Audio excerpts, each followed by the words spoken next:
Di kesempatan ini saya akan membahas tentang iman atau percaya atau keyakinan. Definisi Ibrani 11 ayat 1 dikatakan, iman adalah dasar dari segala sesuatu yang kita harapkan dan bukti dari segala sesuatu yang tidak kita lihat, atau penantian yang pasti akan perkara-perkara yang diharapkan, dan bukti yang jelas dari kenyataan-kenyataan walaupun tidak kelihatan. Iman yang sejati bukanlah cepat percaya kepada sesuatu tanpa bukti. Iman yang sejati membutuhkan pengetahuan dasar atau pokok, memahami bukti-bukti yang ada, maupun penghargaan yang sungguh-sungguh akan apa yang ditujukan oleh bukti itu. Jadi, meskipun mustahil untuk mempunyai iman yang sejati tanpa pengetahuan yang seksama, Alkitab mengatakan bahwa dengan hati seseorang memperlihatkan iman. Roma 10 ayat 10. Galatia 5 ayat 22 dan Lukas 11 ayat 13 dikatakan, iman adalah buah roh Allah, dan Allah dengan senang hati memberikannya kepada orang-orang yang menerima. Galatia 5 ayat 22 dan Lukas 11 ayat 13, iman adalah buah roh Allah, dan Allah dengan senang hati memberikan rohnya kepada orang-orang yang mencarinya. Jadi orang-orang yang tidak mempunyai iman tidak mencari roh itu, atau mereka mencarinya untuk suatu maksud yang salah, atau menolak pekerjaan roh dalam kehidupan mereka. Ada beberapa faktor mengapa banyak orang tidak mempunyai iman. Di antaranya, faktor kurangnya pengetahuan Alkitab yang seksama. 2 Timotius 3 ayat 16 dan 17 dan 2 Samuel 23 ayat 2. Alkitab adalah hasil roh Allah, diilhami oleh Allah. Jika kita tidak mempelajarinya, perkembangan iman yang sejati akan terhalang.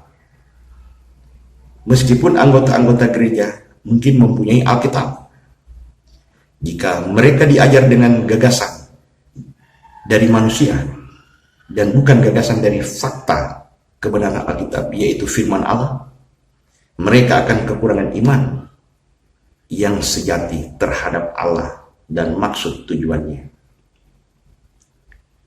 Maka untuk memecahkan problem-problem dalam kehidupan, mereka akan cenderung untuk bersandar pada gagasan mereka sendiri dan dari orang lain.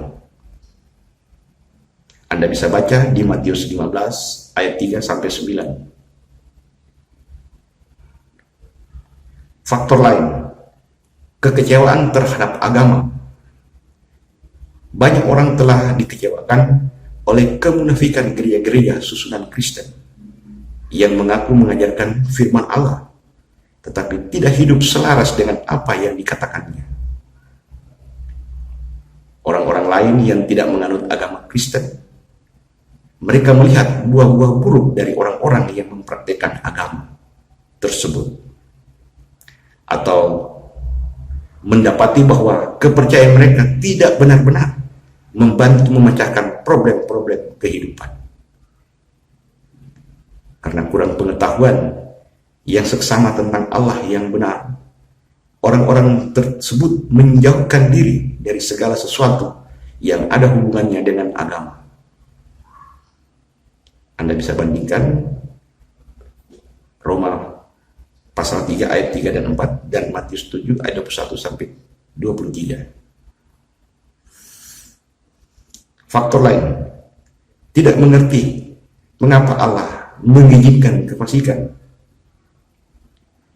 Banyak orang tidak mengerti mengapa Allah mengizinkan kefasikan. Karena itu banyak orang yang menuduh dan menyalahkan Allah untuk semua hal buruk yang terjadi. Anda baca di Roma 5 ayat 12. Mereka tidak sadar bahwa kecenderungan manusia kepada kejahatan bukan disebabkan oleh kehendak Allah, tetapi karena dosa yang diwariskan oleh Adam.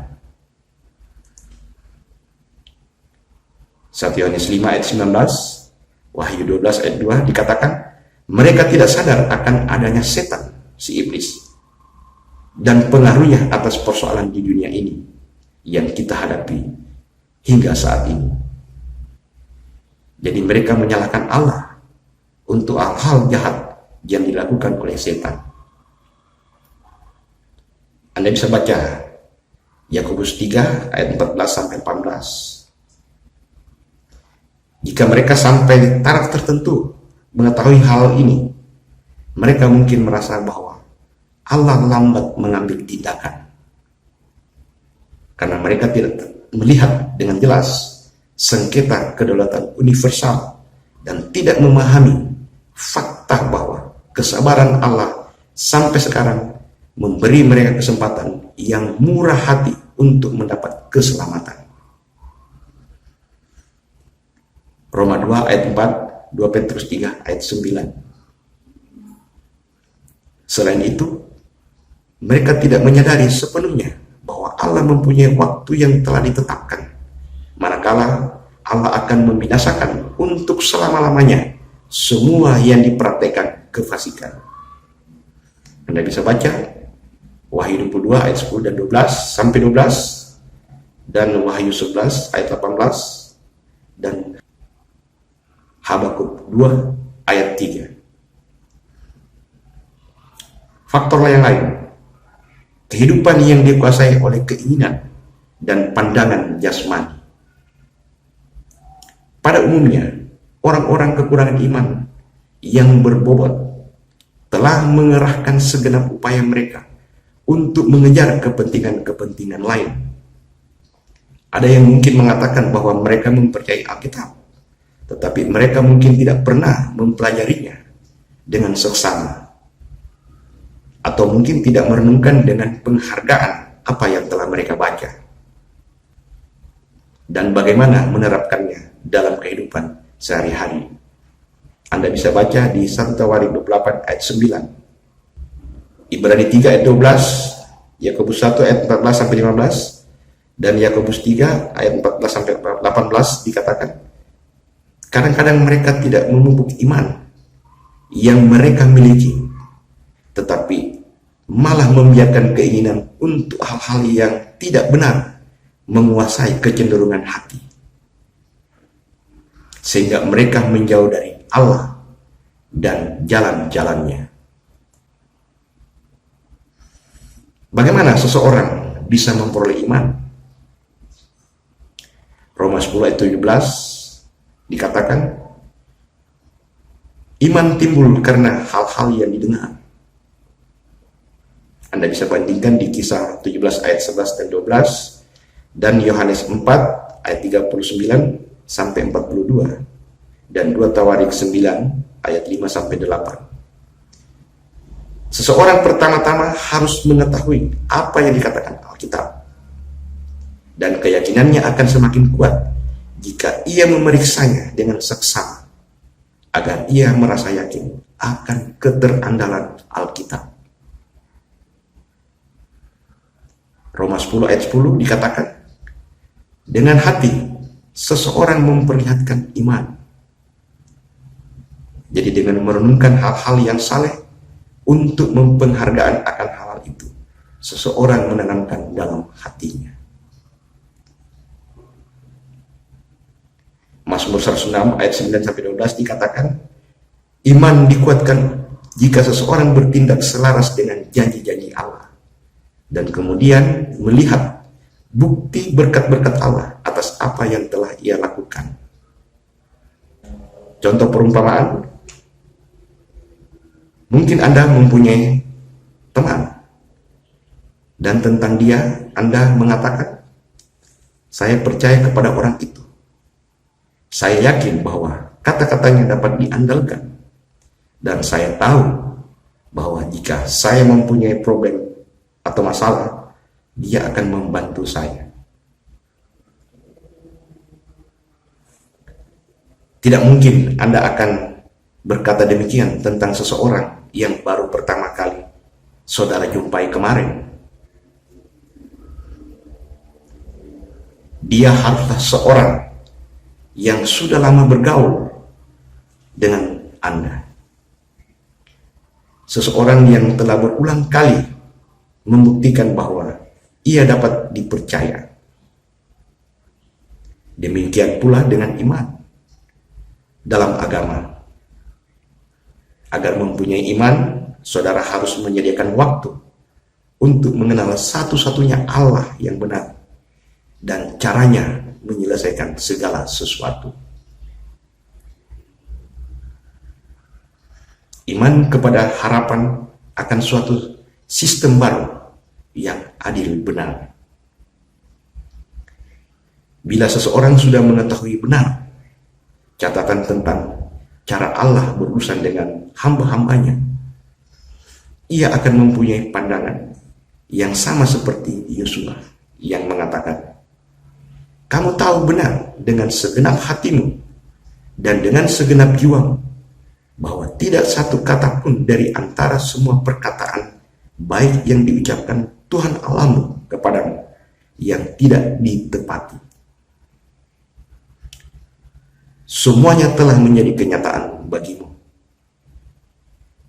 Tidak satu pun yang tidak ditepati." Anda bisa baca di Yosua 23 ayat 14. Jadi janji-janji Allah mengenai kesehatan yang dipulihkan, kebangkitan dari antara orang-orang mati, dan sebagainya diteguhkan oleh catatan mujizat-mujizat yang dilakukan oleh Yesus Kristus. Jadi ini bukan suatu dongeng atau dusta belaka. Anda bisa baca kisah-kisah Injil dan lihatlah bahwa kisah-kisah itu memenuhi semua persyaratan keaslian sejarah. Tempat-tempat geografis disebutkan. Nama-nama penguasa duniawi pada zaman itu dinyatakan. Lebih dari satu laporan saksi mata yang telah terpelihara. Dengan merenungkan bukti-bukti ini, dapat menguatkan iman kita akan janji-janji Allah melalui firman-Nya, Alkitab.